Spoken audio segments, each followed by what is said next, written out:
The world changes by stumbling forward. Great individuals make great contributions, and a small piece of it helps improve the world. Often we go backwards. We make mistakes. But we've done a pretty good job, currently. Our current civilization has had a fair amount of success over a reasonably long time period. But most good things in the world have not lasted. The Greece of Athens was destroyed. Rome was destroyed. The Renaissance didn't last. The Enlightenment hasn't lasted. We have traces of it in our current society. It's affected the world. But the Enlightenment itself is gone. The attitudes and the social interactions, the societal structure, and the atmosphere of the Enlightenment are not with us today. We're in a different world now. The capitalism of the Industrial Revolution is gone. We have some capitalism in some ways today, but people have different attitudes to it, different expectations. We've changed society. There were lots of other good things in the past that I can't list because we've never heard of them, because they were entirely destroyed. The ones that we can list, the good things that didn't last, are just a few of the ones that some piece of them still remains. But most of them were just destroyed without a trace. What can destroy progress, prosperity, civilization, knowledge, law and order, an actual good society? There's violence. People can destroy it. It could be invaders or criminals, although usually criminals don't do enough. But you have civil wars. It doesn't have to be external. You have coups, where some dictator takes over and then proceeds to suppress society with violence and eventually destroy it. There's also mistakes. People just, choose bad policies and things get worse. Propose some bad ideas and people think it's a good idea, and then things get worse and things can just go downhill. There's nothing that automatically makes good ideas win out. Often bad ideas get popular for long periods of time, and they can do enough damage that a civilization can fall apart. Like, socialism has certainly destroyed a number of countries. That is some bad ideas becoming popular and taking over a region and destroying it, killing millions of people, ruining what good things they had. Not quite everything, they weren't reduced to the level of hunter-gatherers, but, pretty damn ruined. There's also natural disasters. We're reasonably resilient to some of the natural disasters that were bigger problems in the past, like tsunamis and volcanoes and earthquakes and tornadoes. We have detection systems, we have stronger buildings. We can drive to a different city to get out of the way. But there are other natural disasters that could absolutely kill us, like if a large meteor hit the Earth, or if we had a nasty enough plague that could, if not wipe us out, at least, kill over 90% of the population. That's certainly a thing that could happen, is that there's a plague that our medical people don't know how to cure, and that's quite deadly. People don't feel like they're in a civilization that could be destroyed in the near future. They don't think about the world that way. They feel safe. They're not particularly worried about violence, even though people are chanting death to America while building nuclear weapons. They're not particularly worried about natural disasters, despite everyone knowing about the possibility of a meteor. They just sort of don't think about that one. They don't think, oh, it's a race against the clock to colonize other planets and have fantastic enough technology in outer space that could intercept a meteor. Like, people aren't seriously worrying about that. They should be. It's a big deal. Do we want our civilization to survive? Why don't we prioritize something that important? And it's not like it would be a big sacrifice to prioritize it. It would mean paying more attention to science, for example. So that would kind of be a good idea anyways. We have problems in our society that have never been addressed. Like, we went from a bad situation where sort of everything was bad, and we gradually made some things better, And that's what our civilization is. And there's some things that have just stayed bad the entire time. The worst one is the way children are treated. We basically torture children for 20 years, and we destroy their rational minds. And that is the largest thing affecting the current state of the world. It's the thing behind so many of the problems you see. Just people are bad at thinking because the start of their life was 2 decades of torture, and now they hate thinking and learning. And they have terrible judgment, and they're bad at dealing with ideas, and they're not smart anymore. They could have been smart, but now they're not. They could have been knowledgeable, but now they're not. Now many of them end up joining mobs, being sucked into terrible ideologies like socialism and environmentalism. This quote is from a preschool newsletter to the parents. It just gives you a little taste of what we're doing to children and how awful it is. We take these little kids, like age 4 maybe, and then they send them to preschool. And this is not out of necessity. This is not like the parents had no choice. They did this on purpose. They wanted their kids to go to preschool. They paid for this. This isn't even public school. It's not socially required that your kids go there. You know? It's not your general education. It's just the parents think they're being good parents by spending their money to send their kid to preschool. And what happens? The kids cry.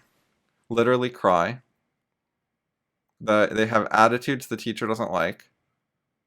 They have unwillingness to obey the teacher. They don't listen to everything the teacher says.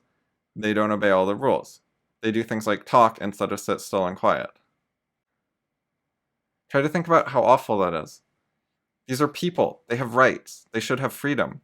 And they're being sent to be bossed around by this nasty authority that wants them to listen and obey, have the expected attitudes, be willing to do whatever the teacher says, obey all the rules. Just at a young age, they're expected to submit to authority. Don't think for yourself. Don't live your own life. Submit. Forget your own happiness. Do what you're told. And here's this teacher, this brutal thug authoritarian, begging the parents to help her make the kids submit. She knows the kids don't want to do what she's telling them to do, but that's not how school works. She's right. That's not how school works. School is fucking oppressive and tyrannical. She says they have to make the kids sit at their desks and color because that's what they will be forced to do in kindergarten and first grade. I suppose, but why does it have to be that way? That's torture. That's literally torture. You're taking these people who don't want to be there and don't want to do it, and you're just forcing them. It's brute force. You're trying not to give them a choice. It's just pressure and possibly violence until the kids obey. This will go on for years and years of schooling until their spirits are broken and they become compliant cogs in the machine. That's what school does. It teaches you to obey orders. It creates the kind of people who can submit to authority. That's what people's education consists of. Learning not to think for themselves, not to run their own lives, not to take responsibility for the outcomes in their own lives. Just submit to teacher and let the school be responsible for how you turn out. People like that can't contribute to philosophy. People like that can't contribute to science. It destroys their minds. And that's normal. That is just the status quo. Approximately no one is opposed to that on any sort of fundamental grounds. Some people have superficial complaints. They think, the schools are not good enough and they want the schools to be 20% more effective so kids can get higher math scores on tests. But they don't object to the fundamental essence of school, that it is all about breaking people's spirits and turning them into obedient, compliant citizens. It's about making them part of the group and stop being individuals with their own ideas. It's about not doing what you want in your life. You don't get to do what you want in your life. Too bad. That's what they teach kids for the first 20 years of their lives. Your happiness doesn't matter. You don't get to do what you want. So how did we get to our current society? We built on the remnants of ancient Greece.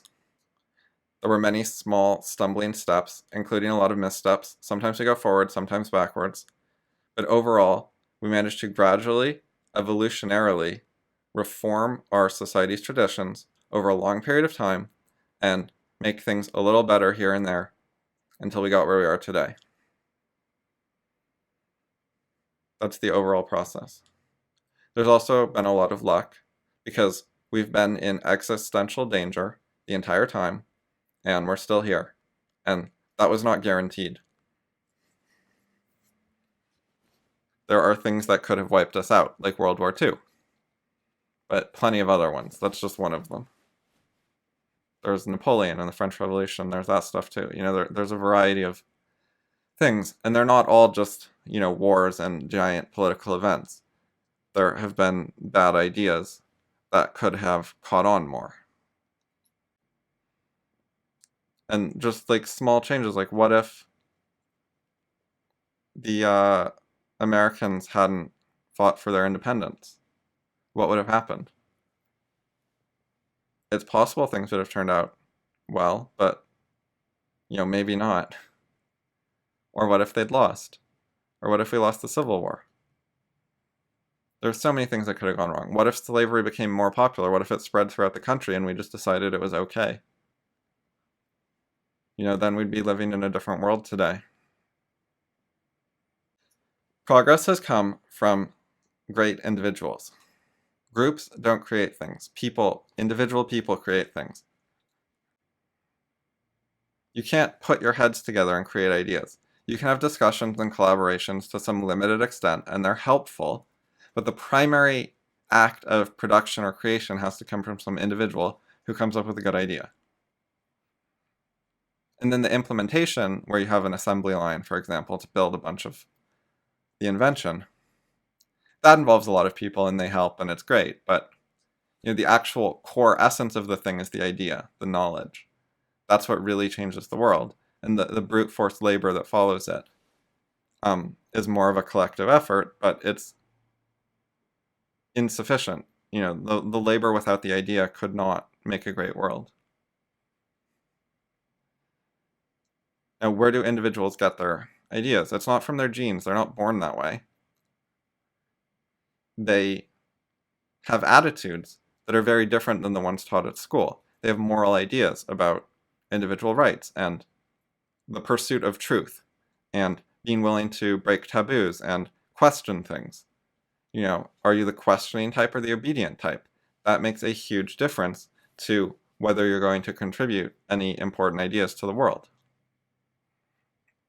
So most people are broken by parenting and schooling, and a few people come out not entirely broken in some ways, and those are the great minds, the geniuses, and they manage to be productive in some area because they're not completely 100% destroyed. Then what happens when the great individual has a great idea? They're not understood. Most people aren't like them. They don't see the world that way. So only some small little pieces manage to influence society and lead to some small changes. Our best thinkers have been largely misunderstood, ignored, and even disliked. But sometimes some of their good ideas spread. A fraction of the wonderful things that could have been actually get listened to. People think science is a big exception, so I want to talk about that. And people also have a conception of science as being based on eureka moments, where all of a sudden someone has a great idea and it just sort of strikes them and then boom, the world's changed. It doesn't really work that way. Science came about when we had the right political landscape, when we had the right moral ideas in society. Then science just happened naturally as a result. The ideas are things like individual rights, limited government, and freedom, which were developed in England. That's called liberalism. The word's been twisted now, but liberalism used to mean things like free markets. It was in favor of freedom. So liberalism was, the view of capitalism. contrary to the American usage today. Anyway, whatever you call it, those ideas became more popular, and that's what enabled science. Science is a byproduct of capitalism. You need people to be free to produce and sell and trade and benefit from inventions. And then when you have that situation, then it's possible to fund science. It's possible to make a profit off science and thus have it be a sustaining and even growing phenomenon. And you need the intellectual freedom to question things.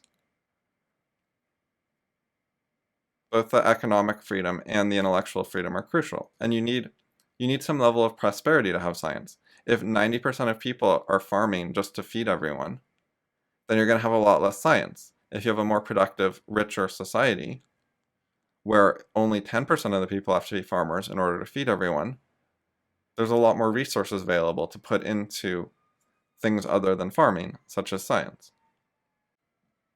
Sadly, today, the government and the universities have taken over a lot of the, quote, science, unquote. And that doesn't work. Science has to be part of a free society. It can't just be this government-controlled thing. Science and obedience are incompatible. Science and authority are incompatible. Science and the schools that try to break people's spirits and teach them to obey are incompatible. So, just like the capitalist tradition, a lot of the scientific tradition has already been destroyed. Most of the, quote, scientists of today are not really scientists. They're not really doing science, and they're not being effective. So the world has stumbled forward from a place of awful to better. Things are dramatically better in some ways and not much better in others. We have a lot better material prosperity. We have somewhat better moral ideas, and we have not really at all better educational ideas. And we got here through small fragments of the ideas of great individuals helping lead to some reforms and progress. But there's never been a book of rational arguments which rationally persuaded large numbers of people and thereby dramatically changed the world. And I think that's important and not something people recognize. Like, I've been asked, why don't I write a book? Well, that's why. It's really hard to write a book that actually works well. What would I accomplish by writing a book? Do I want to write a book to be misunderstood by 99% of readers? And then 1% of readers understand 2% of the book?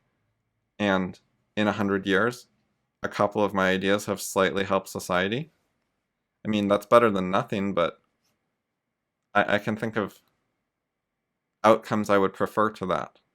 I can aim higher than that. Most people just plain can't read a book about ideas and understand it. Their education was so utterly bad that it was basically counterproductive. It destroyed their mind instead of developing it. And that includes most of the people who are famous today as being smart or geniuses or intellectuals. Even Ayn Rand, who sold millions of books, still, how many people actually understood, let's say, 1/3 of her ideas? Like, I don't know, less than 10 ever? And that includes the people who she personally talked with, who didn't just read her books, but who got, dozens of hours of discussions with her.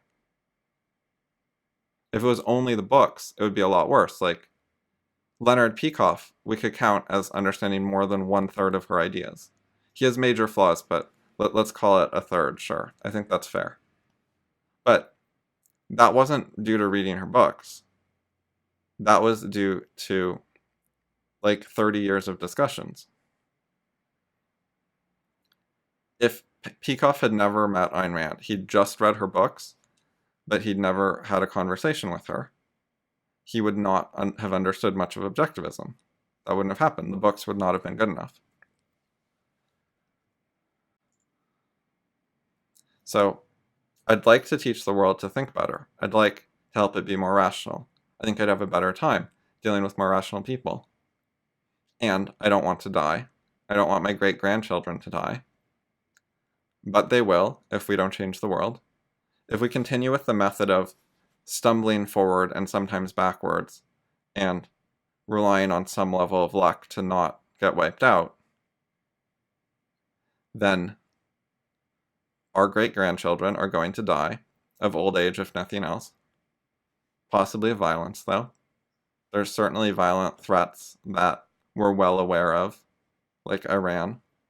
They say they want to kill us. They're building nuclear weapons. They might kill us. That is a possible thing that could happen. But even if they don't, the stumbling forward method will not save our lives. Not your life, not your child's life, not his child's life. They will all die. People don't think about that. They don't take it seriously.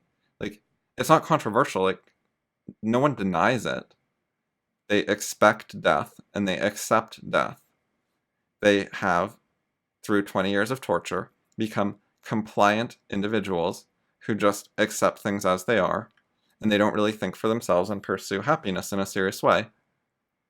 And so death is just like whatever to them. Death is just how life works. They've been indoctrinated with a concept of what a life is. You go to school, you get a job, you have a career, you get married, you have kids, you have a family, you retire, you're entertained, you hang out, you socialize, you maybe do some good work in your field as part of your career, and you die. Dying is part of it. It's just what they expect from life is to die. We don't have to die. Anti-aging research is a thing that we could fund and put a serious effort into. And there are potentially some major breakthroughs that could be happening within a few decades. That is a possible future, but it's not happening because people accept death. I don't want to wait for the world to stumble forward in tiny steps and make significant progress long after I'm dead. That is not in my self-interest. That's not the outcome I want. I would like to aim higher than that, and I think other people should want to aim for more than that. For more than the world being slightly better long after you're dead. Why not make significant progress today?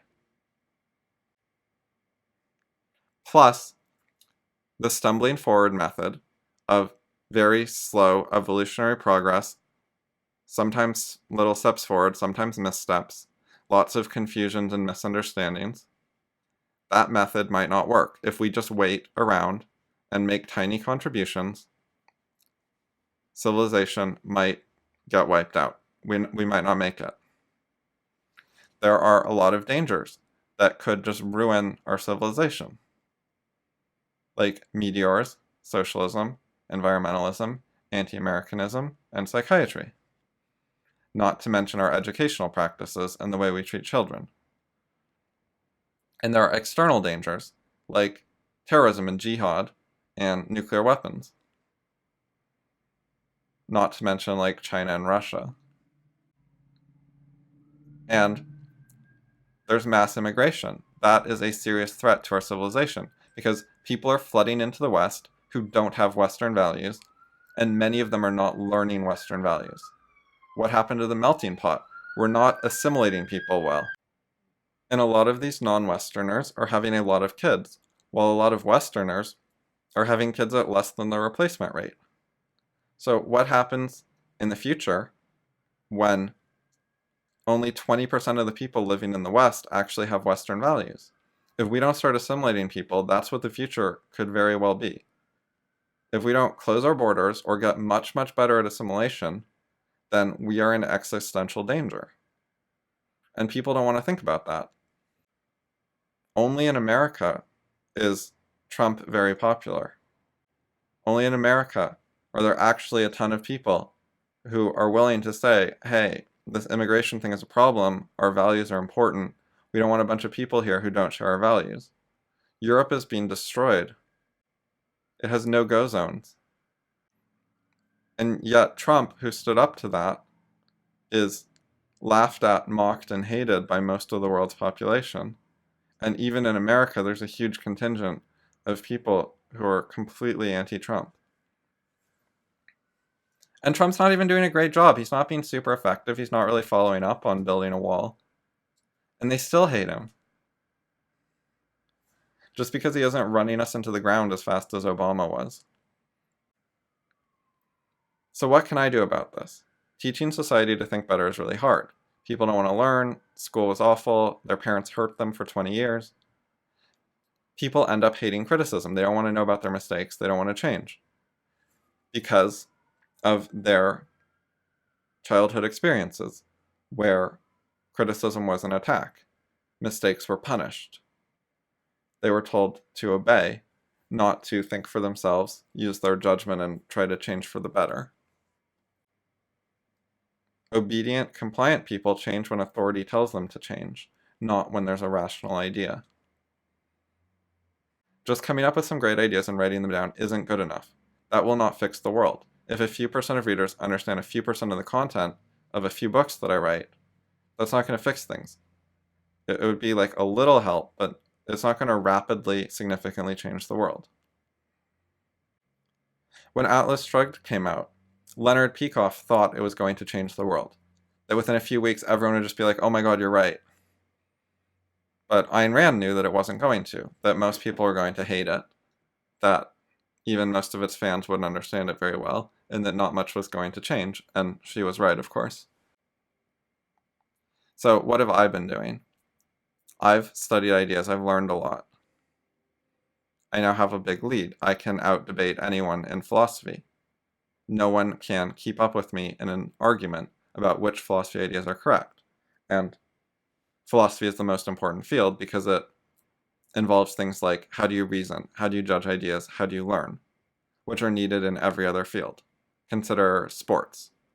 How do you practice sports and what strategy should your team use are both intellectual questions that have to be thought about, and you have to use the right methods of thinking to get effective answers. And how do you know whether your answer is good or bad? How do you know if what you're doing is working or not working? That is all getting into philosophy. Anyways, besides learning things, I've also been working on communication and education. How do you explain things better? How do you make it clearer and easier? Ideas are going to determine the fate of the world. They always do. That's one of the things people don't understand enough. People's behavior is determined by what they think is a good idea. How people organize society is determined by what they think will work well, what they think is morally right, etc. Whether people have good ideas about those things or bad ideas ends up controlling what happens with society. All wars are caused by ideas. If people had different ideas, like about the value of peace and prosperity and free trade instead of violence, then the wars wouldn't have happened. If people understood more, they wouldn't have gone to war. War is a bad idea. Almost no one wants to help me. There's very little interest. There are a lot of people who want to, quote, change the world, unquote, but they waste their lives. They do the wrong things. They're on the wrong side of issues, routinely, and they won't seriously talk about it. They won't actually discuss which are the right ideas that we should try to change the world with. What should we change the world to? You need to figure out what are good changes before you go around changing the world. And people won't take that seriously enough. They don't want to have an intellectual debate to a conclusion. People get involved in politics instead of trying to help educate people and improve our parenting and schooling. They spend their time fighting over the issues of the day instead of helping society.